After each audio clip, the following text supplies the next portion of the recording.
There they are. Yes. A lot of people I recognize there. So it's incredibly important to me personally, and also to all of us at NASA, that the universe belongs to everyone. And we are thrilled to share this day with fans everywhere around the world. We'll say hello to some more later in our broadcast. So now it's time to start the main event.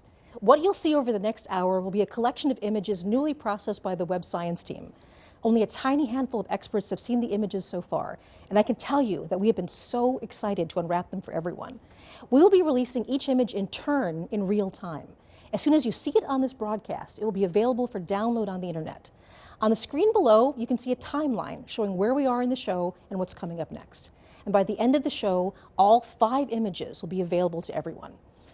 So hopefully you can tell I'm excited. Okay, so let's do this.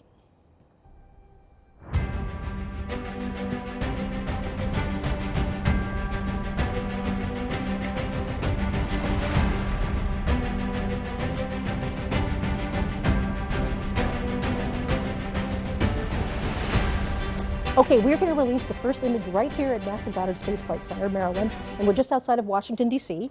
NASA Goddard is home to the project office of the Webb telescope, and the observatory portion of the telescope, the mirrors and the science instruments, were integrated and tested here before launch. So for many of us, including myself, seeing Webb come together bit by bit right in front of our eyes was an emotional and very inspiring experience. So it's kind of like a part of us was out there with Webb right now. A million miles away, part of our hopes and dreams are out there. So I'm joined now by Jane Rigby, the operations project scientist for the Webb mission. And she's a familiar face for people who've been following this before, so welcome, Jane. Hi, Michelle. Okay, so Jane, you not only get the honor of revealing the first image, but this actually got a little bit of a sneak preview. I understand there was a very select audience who's already seen the image. Yes, so last night, on behalf of the project, I had the privilege of traveling to the White House with the NASA Administrator Nelson and other senior staff to share our first image with President Biden and Vice President Harris. And it was really fun. Oh my gosh. They really geeked out. We had a closed-door session where we got to walk through all the images and just share the excitement, and they were so thrilled, and they got the profundity of what we're seeing. And so now let's do it. Okay, we've got the whole world watching. Are you ready to put the first image up? Oh, let's do it. Absolutely. All right, here we go. Okay, so the first image is a deep field, and it's also a deep field with a cluster. So why don't we walk through this just a little bit? So if we come up and look at this image, first of all, it's really gorgeous, and it's teeming with galaxies. And that's something that has been true for every image we've gotten with Webb. We can't take blank sky. Everywhere we look, there's galaxies everywhere. And so, this image, as we're looking at it, what we're seeing is not just all the galaxies, but there's a cluster here. And so the cluster are all these white, kind of ethereal galaxies. We're seeing them as they looked back in time. Right? The speed of light is only so fast. And so as we're seeing distant galaxies out in space, we're seeing them as they looked billions of years ago. So these cluster galaxies, the white ones, we're seeing as they looked about the time the sun and the earth formed. And then behind the cluster, we have the gravity of the cluster is distorting and warping our view of what's behind. And so there are these galaxies that look stretched and pulled, kind of like they've been magnified because they've been magnified by the gravity of the cluster, just like Einstein said they would. And it's really, there's so much detail here. We're seeing these galaxies in a way that we've never been able to see before. There's just a sharpness and a clarity we've never had. And so we can look at, if we zoom in on this image, and I encourage you as you grab this image at home, zoom in. You can really zoom in and play around. There are galaxies here in which you're seeing individual clusters of stars forming, popping up just like popcorn. And then we also see in the background of this image, kind of littered like jewels all over the back of the image are these faint red galaxies. Now, that was what we built the telescope to do.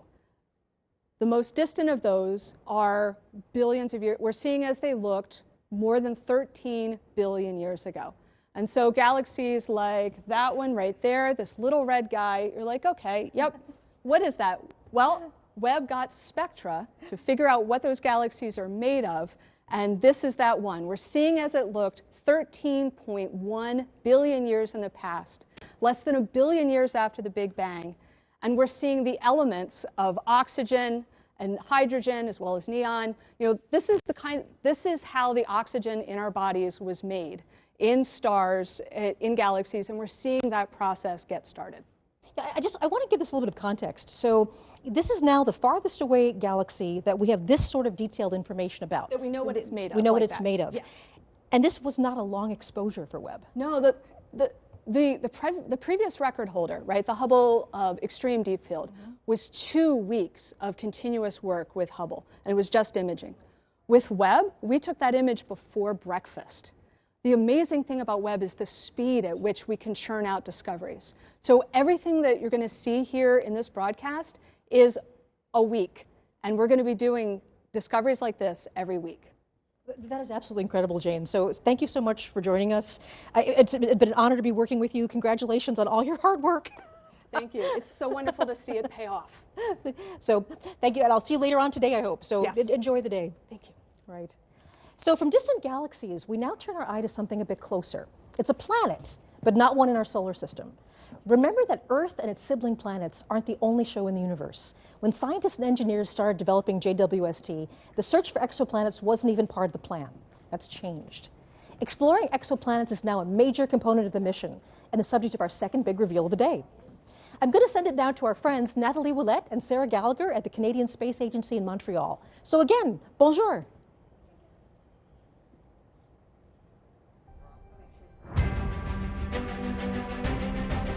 I guess we're having a little...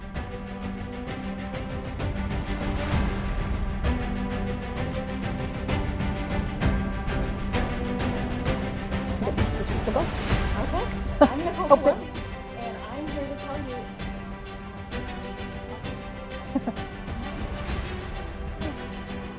you... Sorry for the brief pause there. We're now going over to Canada.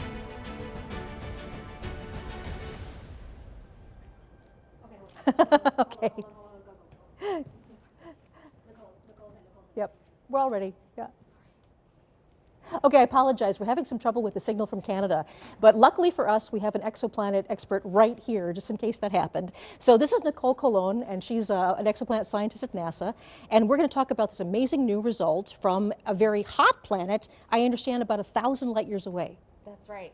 The exoplanet is named WASP-96b, and it is this hot, gaseous, giant, puffy planet that it is about 1,000 light years away. So that's why today's release is so exciting, because it teases at what Webb is able to do for such a distant. Absolutely.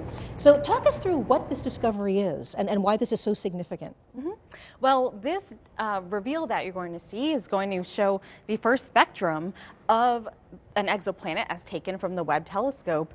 And this is exciting because it covers infrared wavelengths of light that we have not had access to before. So we've been able to use other telescopes to explore exoplanet atmospheres in the infrared, but not to this level of detail.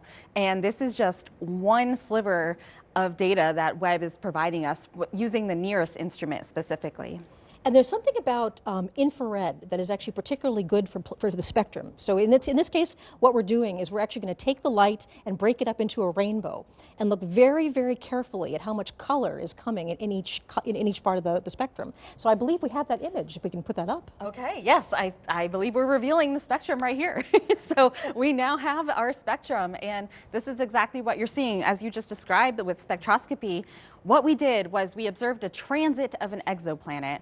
We observed the planet as it passed in front of the star. Now, mind you, this is not a direct image. This is an indirect image. So we've seen the effect of what happens when the planet and its atmosphere passes in front of the star. The starlight filters through the atmosphere, and then you can break that down into wavelengths of light, and you get a bunch of what looks like bumps and wiggles to some people, but it's actually full of information content.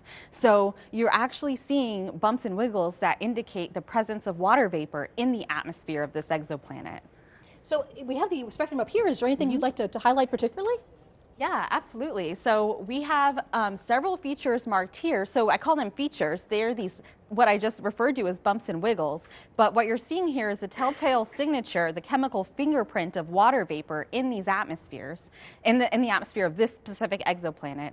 And the other thing we can tell actually is that there's evidence of clouds and hazes because the water features are not quite as large as we predicted. So we can take that and infer that there are presence of clouds and hazes. Right.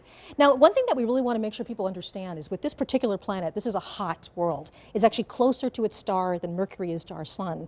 And so we're not looking at liquid water here, but we're looking instead at sort of steam, water vapor. Yes, this is an exoplanet. It's about the size of Jupiter, about half the mass of Jupiter. It orbits around a sun-like star, but it does it every about 3.5 days.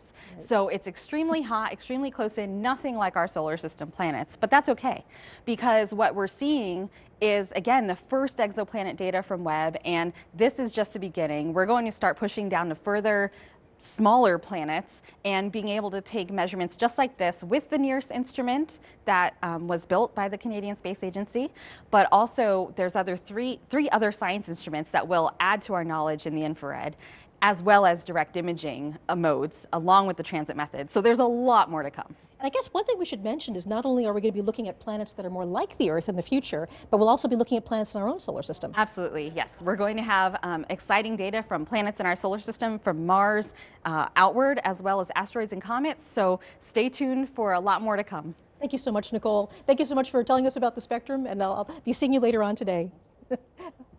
So we have 3 more big image reveals, and with that, new and more exciting science. But first, let's take a look back at the journey that brought us to this moment. Celebrations like this one are only possible with years of hard work from a cast of thousands. When a new mission is being built, even the most enthusiastic space fans only get to see dramatic moments in its life cycle, the news and images that come out in updates and press releases. But that doesn't really give you the sense of the huge effort that goes on behind the scenes every day. The plans, schedules, and organization to keep everything moving forward really happens, for the most part, out of people's gaze. Webb started as an idea that took root at NASA Goddard. It grew first into planning teams, research projects, schematics, requirements. Then it began the long journey to become real with the development of new technologies, cutting-edge engineering, and finally fabrication, putting it all together. Let's take a brief look back at the visionary journey to how we all got here today. So today was the final closeout of the purge. Okay, guys, I can hear Rupa, It's but a pretty emotional moment to be in there and actually, you know, closing it up for the very last time, right? You know, you're the last one to touch this, and so that was the final operation. And once that fitting is closed out, there's no more touching of the vehicle. We're ready for launch.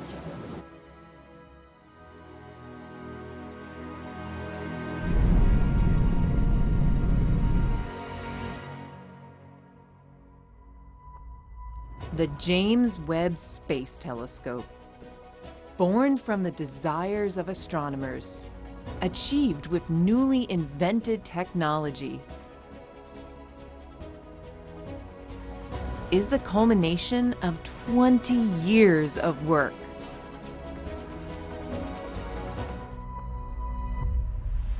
Humanity has unlimited questions about our universe. Engineering a way to investigate them requires enormous creativity.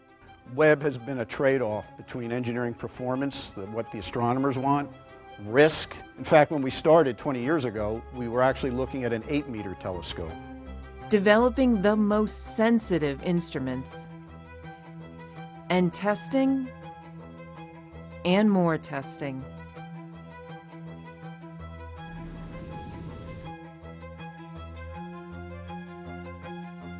And so you don't want to build one that's just incrementally better than what you've got. Because if that's the case, you would just observe longer on the telescope that you already got. And so every time NASA builds a new astrophysics mission, a new telescope, it needs to be way more sensitive, way more capable than anything we've ever built before. We all got together in that conference room and we played real time as the images came down from the spacecraft. The very first diffraction limited images ever obtained with Webb.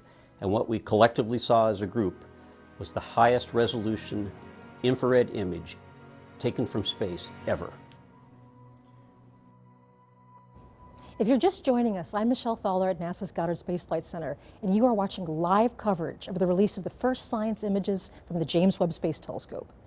So it's appropriate now that I send the broadcast to our colleagues and friends at the Space Telescope Science Institute in Baltimore. That's the scientific nerd center of the entire Webb mission. So hello, good morning, Alex. The show is yours. Hey, Michelle. Welcome to the Space Telescope Science Institute. I'm Alex Lockwood, and I'm here with Carl Gordon, who is an astronomer and one of the key people in delivering the images that you're going to see here today. But actually, before we get into the amazing images, we're going to talk a little bit about where we are. We're standing here outside of the Mission Operations Center, which is the key central hub for Webb. For the past 6 months, scientists and engineers have been working 24/7 since they took control of the telescope 30 minutes after launch to prepare for today and for the amazing science to come.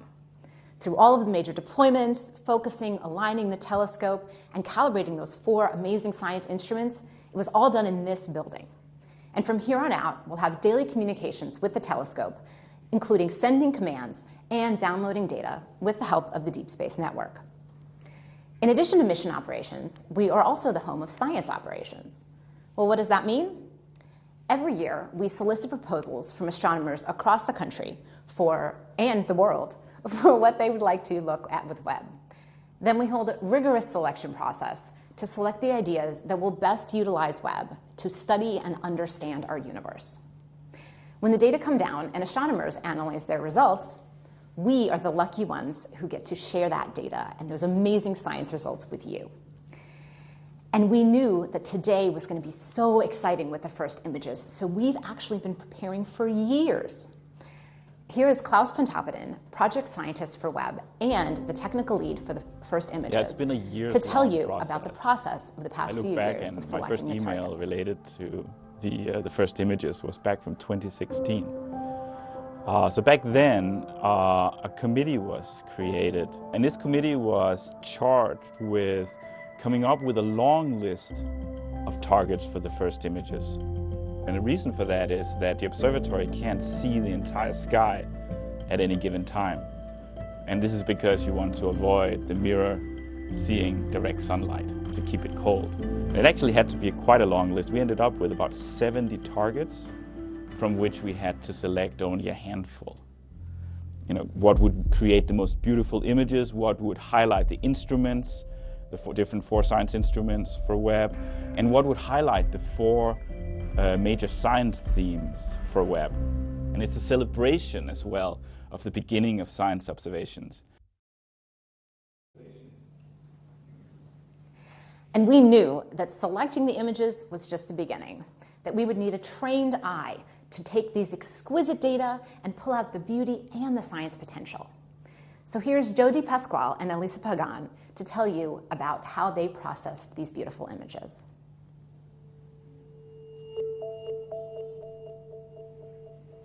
And they have it up downstairs. I think they missed some of that beginning. We're basically translating light that we can't see into light that we can see by applying color like red, green, and blue to the different filters that we have from Webb. And the reason we want to color the images is because there's actually more that you can get, more information that you can get from the image if you see it in color. So it's a matter of picking and choosing filters and colors that enhance the details and the structure in the image itself. The shortest wavelengths of infrared light and assign those blue colors, and then move our way down to green and red as we go to longer and longer wavelengths. And then we additively combine those together to get our full color image. But there is a lot of aesthetics that are involved in this. Painstakingly going through and cleaning these images up with an attention to detail, a level of detail like at the pixel level in every image. So when I'm working on the astronomical data, it is this sort of marriage between art and science. When you're choosing colors for the filters, you really are trying to show the different details and the processes that are happening in the astronomical images. But at the end of the day, you want it to be very compelling. You want it to be very beautiful because space is beautiful.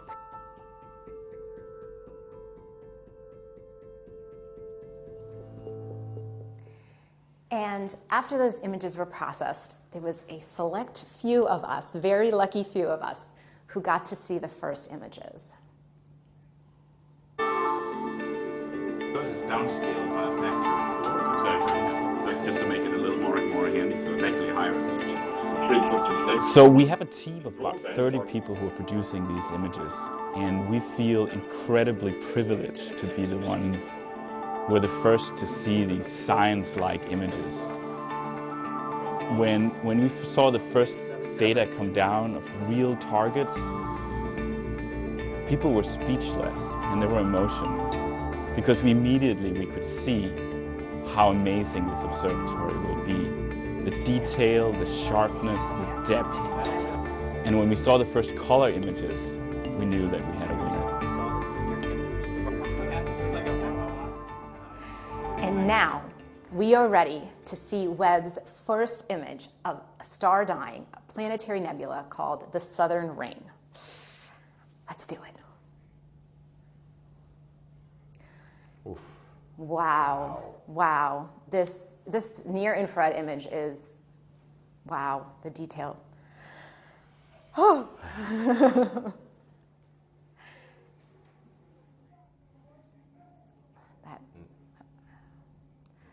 Wow, okay, well, here we are. We have a near-infrared image on our left, or on maybe your right. And here on the right, we have a near-infrared image. And so I'm here with Carl, our astronomer specialist. Can you tell us what we're looking at in these images? So this is a planetary nebula. It's caused by a dying star that has expelled a large fraction of its mass over in successive waves. Okay, so we actually see those waves in these images. Yes. Wow. And so there's a lot of structure. Can you tell us a little more detail about what we're looking? Maybe start with this one on the left. Yeah. So in the NIRCam image, you see this kind of bubbly, almost foamy appearance throughout the whole nebula with some very structured shells. And this foaminess is showing up in orange mainly. And this is due to the molecular hydrogen that's newly formed in the expansion, just lighting up the gas and dust of this nebula. And then as we move inward, you see this kind of very blue haze in the inner region. And this is actually due to very hot ionized gas that emits well in the blue that's heated by the core, the leftover very hot core of this star. And what about these rays that I'm seeing in this image? Right. So there's also rays in the outer regions that you can kind of see. And these are holes in the inner nebula that are actually allowing the central star's light to come out and kind of light it up like, patchy clouds with the sun shining through. Wow. Oh, yeah, that's what it looks like. That's so cool. So you're actually a mid-infrared astronomer, which is different than near-infrared. And so what can you tell us about the details in this mid-infrared image? So it looks quite different in color, partly because we're seeing different kinds of physics going on here. So we're actually seeing in the blue, you see a lot of blue. The blue is actually due to hydrocarbon grains that are emitting very strongly in the blue for Miri. And they show the very similar structures to what we see in orange and NIRCam because the molecular hydrocarbon actually forms on the surface of dust grains. And so again, as we move inward, we see that the inner region is again hot ionized gas, but now it glows red because that's where it emits the strongest for Miri wavelengths. Okay. And then as we go into the center, we see kind of the surprise for us, which is we knew this was a binary star, but we effectively didn't really see much of the actual star that produced the nebula. But now in Miri, this star glows red because it has dust around it. So in Miri, we got to see both stars very clearly. Yeah, you can't see it in the first image really, but there's two stars there. So that's a fun surprise. And I think that there's another little Easter egg you want to tell us about? Yeah, so this was, the Easter egg is this kind of narrow filament up in the top that's radially aligned. You can kind of see it very clearly in the Miri image. It shows up as this blue structure. And it points very much to the central sources. So I thought, this must just be a density enhancement in the outer nebula. I thought that very, very strongly, but other people on the team were like, no, it's a background edge-on galaxy. Well, I made a bet that said, no, it's part of the nebula. By the way, I lost the bet because then we looked more carefully at both the NIRCam and Miri images, and it's very clearly an edge-on galaxy with a dust lane and a bulge. So I lost the bet. Well, you lost the bet, but you got these gorgeous images, so I think it's a win for everybody. Anything else you'd like to say today? I can't wait to see where we go from here. Neither can I. All right. Thanks so much. Back to you, Michelle.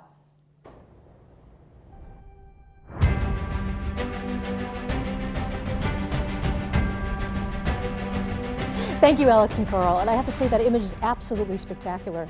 So as you know, people from all over the world are watching us today and joining in our excitement as we release Webb's first science images. We've been checking in with our colleagues in Europe and Canada throughout the program, but we also want to take a moment to include the people at the so many viewing parties scattered around the world like stars in the night sky. So let's check in with some of them now. First, we go all the way to Perth, Australia. Do we have a signal from Perth? I guess nothing from Perth right now. Maybe we have some of our other feeds. We're going to check in with them right now. Do we have Winnipeg, Canada? Oh, there it is. There's Australia. There's Perth. Hey, waving to Perth, Australia. Thank you so much for joining us today. And next we're going to Winnipeg, Canada. Hello, Winnipeg. At a planetarium. Everybody's enjoying the show, I hope. Okay, Dayton, Ohio. Everybody's watching on the, there we go, Dayton, Ohio. Hello, everybody, Dayton. Nice to have you here with us. There we go, yes. Hey, hey, Dayton. Hey, they're jumping up and down. Hi. Okay, all the way Bangalore, India. Bangalore. Hello, hello to Bangalore, India. Hey. That's absolutely wonderful. Hey. Okay, so I hope you enjoy the rest of the images we're releasing. Okay, of course, NASA's family extends all over the country. The team at JPL in Pasadena, California, they're on site to celebrate with us. So hello, JPL! Some of my favorite people in the world. Hey, hello! And I think the last place we're going to right now is Northrop Grumman, one of our major contractors. Hello, Northrop Grumman! Oh, hey, all right! Yay! Nice to see you, Northrop Grumman. All right, now there's also a big watch party right here on the NASA Goddard campus. Many of these people have worked on the mission itself, and we also have top NASA leadership and representatives from our government. So hello! Hello, watch party at Goddard. Yay!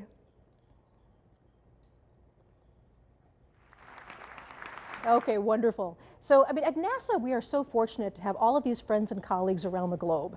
A major partner in the Webb mission is the European Space Agency. ESA contributions have been essential to so many aspects of this project, including Webb's spectacular launch on the Ariane 5 rocket last December. I'm very pleased to turn over the show for a few minutes to Katie Haswell. She's joining me from the European Space Operations Center in Darmstadt, Germany. Hello, Katie. Good afternoon.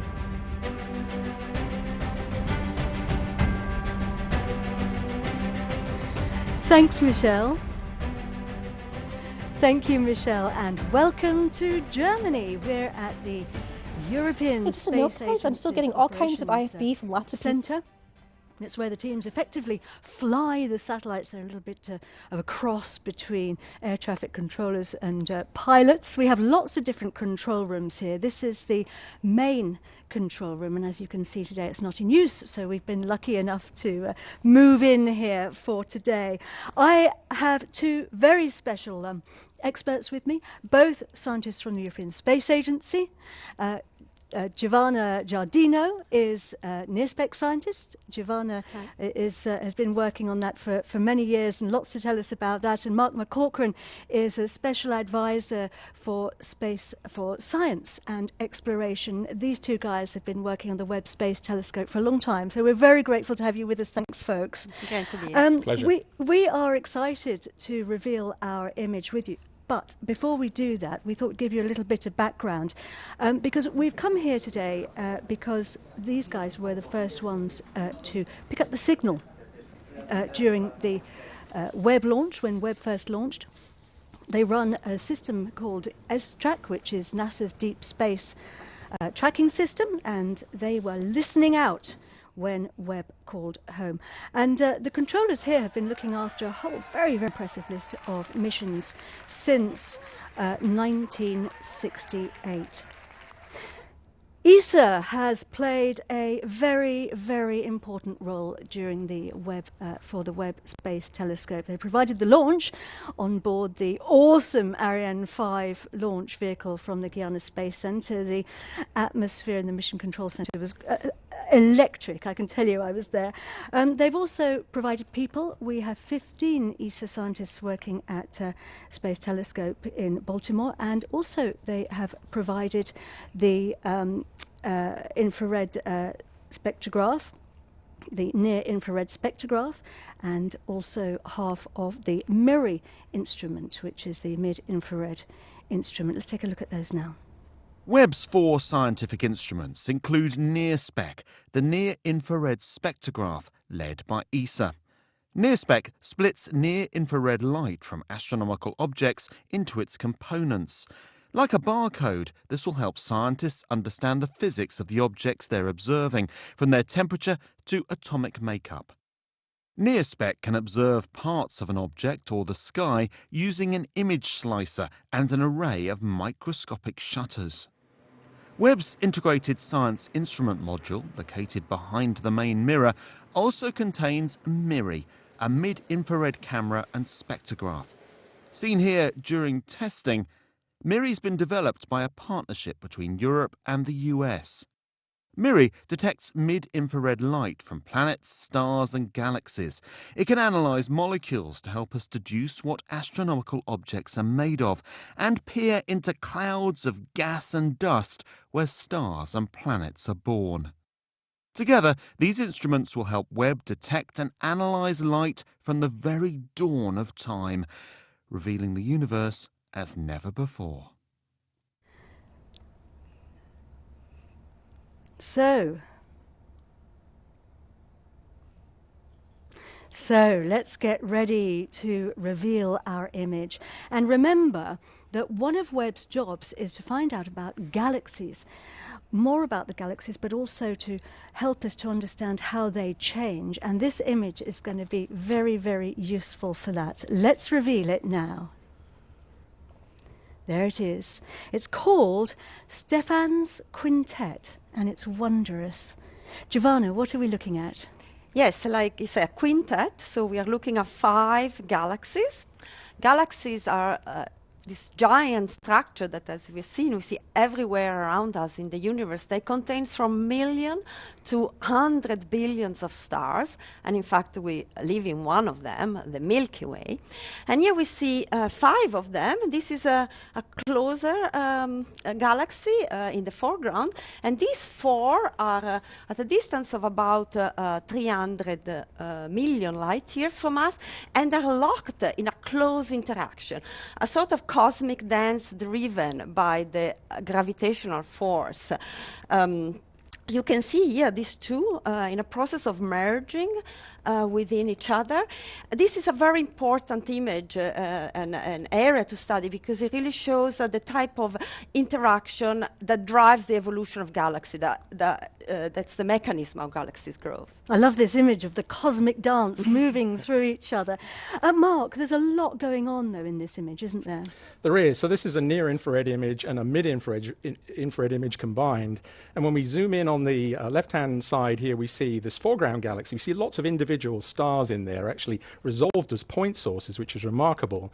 And then as we pan across, we actually see the galaxies in the merging galaxies. We now see gas and dust, which is being heated up in the collision between those galaxies. And that's a place where new stars are being born today. So we're actually seeing the process of creation of new stars in this region. And then when we look in the background here, we see not only the galaxies at 300 million light years, but also stars in our own galaxy. These snowflake structures that you see here, those are nearby stars, but in the corner and around the edges we see galaxies which are much, much more distant, much further away. So similar in some sense to the ones that we saw earlier on in that deep field. And so this image actually takes us from the nearby galaxy, our own Milky Way, through these galaxies which are evolving today all the way to the distant universe. And in a way it captures cosmic evolution of galaxies over those 13.8 billion years.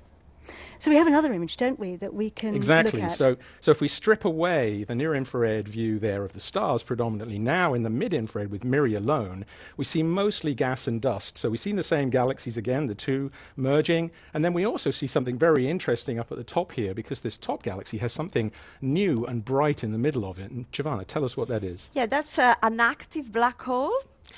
We cannot see the black hole itself, but we see the material swirling around, being swallowed by these sort of cosmic monsters, and this gas gets heated to extremely high temperature as it falls onto the black hole, and it becomes very bright. In fact, this is how shiny is the galaxy. Here we see luminosity that are 40 billion times the luminosity of our suns. It's really, really bright.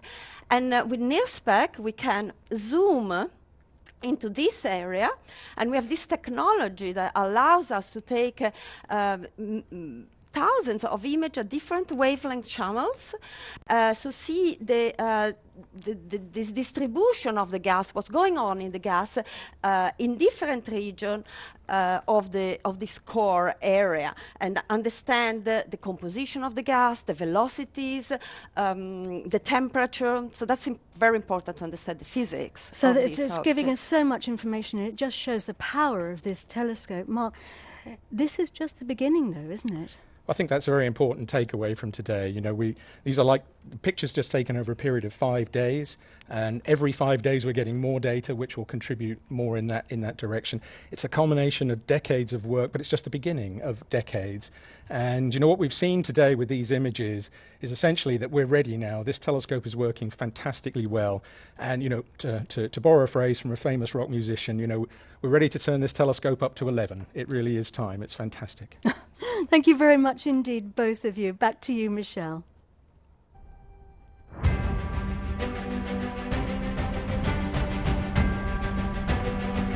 Thanks, Katie. It is so great to have you and your colleagues with us on this historic day.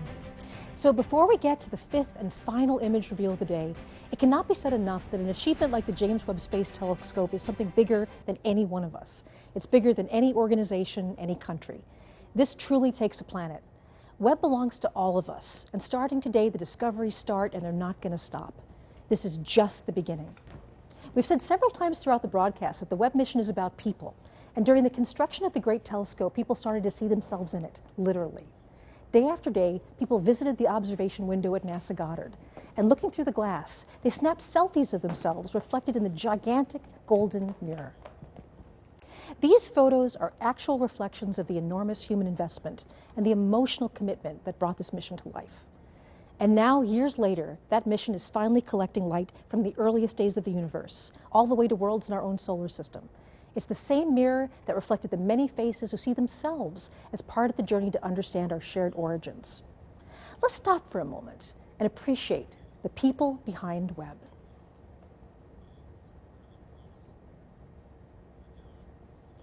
Okay, it's time now for the last image to be revealed. Here we go.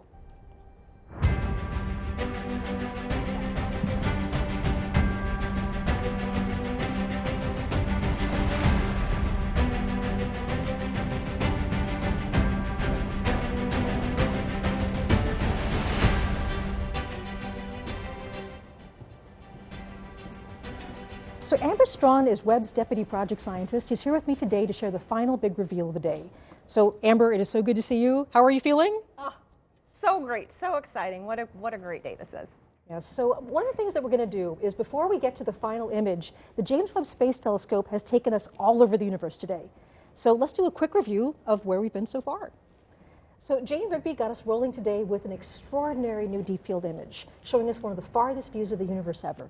Yeah, this image really does demonstrate that JWST can do exactly what we've designed it to do. Yes. And the Canadian Space Agency then took us to the massive planet WASP 96b, where the team has detected evidence of atmospheric water. And here again, we're seeing the incredible efficiency of this observatory. We're able to do these kind of measurements in a fraction of the time that we're able to before. And then we zipped up the road from NASA Goddard to the Space Telescope Science Institute, where Alex and Carl showed us the exquisite Southern Ring Nebula, a mixing bowl of stellar matter around a pair of dying stars. Yeah, and I'm just blown away by the level of detail we can see, like in the outer part of this nebula. It's incredible. Wow. Okay. After that, it was off to Germany, where the European Space Agency wowed us with pictures of galaxies interacting and mixing together.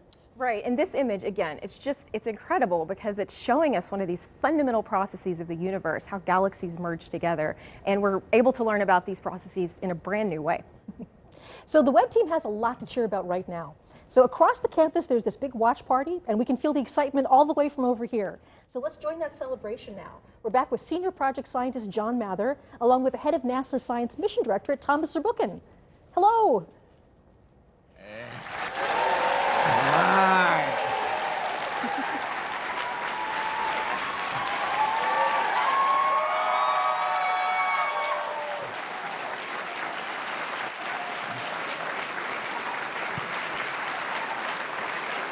So, John, we looked around the world and we're the only ones with a cheerleading crew right over there. That's amazing. Look, you've been with this mission for decades.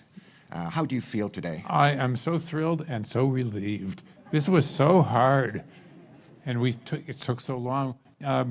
It's just impossible to convey how hard it really was. That we risked so much to say we're going to go do this, and it's so near impossible, but we did it. Yeah, there are thousands of ways this can go wrong. Yes. Many of them, we worried about and frankly feared even after launch. I have to tell you, I was really, really nervous. And, it's almost like athletics for me. You always get to know the team when they're on the field. And on the field, they were right after this launch, and they were perfect. They absolutely were. And I really wasn't worried, but maybe I should have been.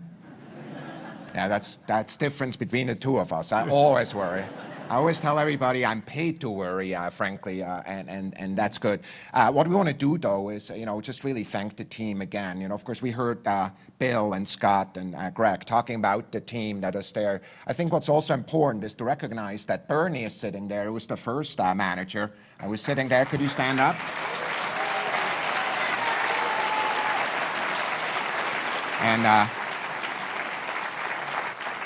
And I want to mention that Phil Sabelhaus, who is a manager also during that time, is no longer with us, but his heart is with us today. Yeah. I have to tell you, John, after each one of these milestones, I called a lot of people. I called Bernie, for example, and I called people at my job and people who are administrators, because there's many of them. And I just wonder how you feel about the team. Just give you the word here. I am just so thrilled that we had a privilege to assemble such a brilliant team. We drew from the best of the best, and here we are. So my extreme deep thanks go to all the people who built that team, not only to Bernie, who started us and helped us build up all the technology, to Phil, who made sure we would have a plan, and then when we didn't have quite enough money, to Bill, who pulled it all together and made it get all the way to the end. I am so thrilled that we had so much talent to draw on. And here we are, we have the support of the country and the world to take on this immense challenge. You know what I'm most excited about? There's tens of thousands of scientists, and frankly, some of them just got born, or not even born, who are benefiting from this amazing telescope, because it will be with us for decades. It will be. It took us about 25 years to get here, since 1995, and we have at least 25 to go, I hope. So look, we are in a sense of these images, the art that is out there in the sky, revealed for the first time. We're thinking of the team and we're thanking them. John, thanks to you, thanks to all of you, and back to Michelle. Thank you so much, Thomas. And this entire collection continues to just absolutely astound me. Okay, Amber, so here it is. Can you walk us through the final image reveal? Absolutely. Here we go. The last image is, wow, look at that. So Amber, can you tell us a bit about what we're seeing here? Of course. This stunning vista of the cosmic cliffs of the Carina Nebula reveals new details about this vast stellar nursery. Today, for the first time, we're seeing brand new stars that were previously completely hidden from our view. There's something you want to point out here? Absolutely. So honestly, it took me a while to even figure out what to call out in this image. There's just so much going on here. It's so beautiful. One thing that really stands out to me is you sort of get this sense of depth and texture from this new data. There's a lot going on. To call out a few specifics, first of all, in general, the Carina Nebula is a nearby star-forming region within our own Milky Way galaxy, about 7,600 light years away. And in this view, we see some great examples, first of all, of hundreds of new stars that we've never seen before. We see examples of bubbles and cavities and jets that are being blown out by these newborn stars. We even see some galaxies sort of lurking in the background up here. We see examples of structures that, honestly, we don't even know what they are. Like, what's going on here? The data is just so rich. And there's something really special about the infrared. Infrared can actually see deeper into these star-forming regions. Absolutely. That's one of the great things about infrared, is it really does reveal what's going on here in a really cosmic sense. And in general, what's happening in sort of this overall landscape is we have these gigantic, hot, young stars up here to the top of this rim, and the radiation and stellar winds from those stars is sort of pushing down and running into all of this. This is gas and dust, and of course we know that gas and dust is great raw material for newborn stars and baby planets. But there's a flip side to this story, and also a little bit of a mystery, because these same processes can serve to sort of erode away this material and stop star formation. So we have this sort of delicate balance going on of new stars being formed, but at the same time the star formation is being halted. And for me, when I see an image like this, I can't help but think about scale. You know, every dot of light we see here is an individual star, not unlike our sun, and many of these likely also have planets. And it just reminds me that, you know, our sun and our planets, and ultimately us, were formed out of the same kind of stuff that we see here. We humans really are connected to the universe. We're made of the same stuff in this beautiful landscape. And actually, the Carina Nebula was one of my favorite images from Hubble. So Hubble looked at this as well, right? Absolutely, yeah. The Hubble image of this is also spectacular. We saw it in a different kind of light when Hubble took an image of this particular nebula. And then you can see amazing things with Hubble, but when we zoom in to this new image, we're able to see so much more detail. And of course, all of us, you know, I grew up on Hubble, and all of us love Hubble. And I'm so excited to see what these two amazing observatories are able to do really in tandem with each other. Thank you so much. And again, congratulations. It's been a pleasure to be working on this with you. I'm just amazed by what's been going on. I am too. Thank you. So as we're wrapping up, one of the things that I really have to say is the journey that we've been going on is so very dramatic for me. So we've gone all the way from the birth of stars, and we have all the way from the distant galaxies to the birth of stars. This is where we all began. This was the whole point of the James Webb Space Telescope, to figure out our origins from the very, very early days of the universe to star and planet formation very nearby. So right now I'm very honored to have our last special guest. This is the administrator of NASA, Bill Nelson. An honor to be with you, sir. Hey, what a pleasure. What a banner day. It's clear that Webb represents the best of NASA. It maintains our ability to propel us forward for science, for risk-taking, for inspiration. And we don't want to ever stop exploring the heavens, nor stop daring to take another step forward for humanity. In the words of the famous Carl Sagan, somewhere something incredible is waiting to be known. I think those words are becoming reality. Absolutely. Thanks, Michelle. An honor to have you here. Thank you very much. Wow. So this is a celebration for all humanity. If you've ever looked up at the night sky and wonder, whoever you are, wherever you are, this is your telescope. And we also salute the thousands of people who have dedicated part of their lives to making Webb a reality. I also want to give a big shout out for the superb media team who's helped bring Webb's story to the world. This broadcast is a joint effort of the superstar producers, animators, and social media specialists at the Canadian Space Agency, ESA, NASA, and especially the Goddard Space Flight Center. Webb captures light in distant colors that the eye can't see, and you've actually made this visible to the world. So finally, if you go to nasa.gov/Webb-First-Images, you can download all of the images and data we've just shown in full resolution, and check back often. From now on, we share new discoveries for exciting new destinations around the universe. July 12th, 2022 marks a huge day for science. And it's only just the beginning. For everyone at CSA, ESA, and NASA, I'm so very pleased you could join us. I'm Michelle Fowler. Go Webb.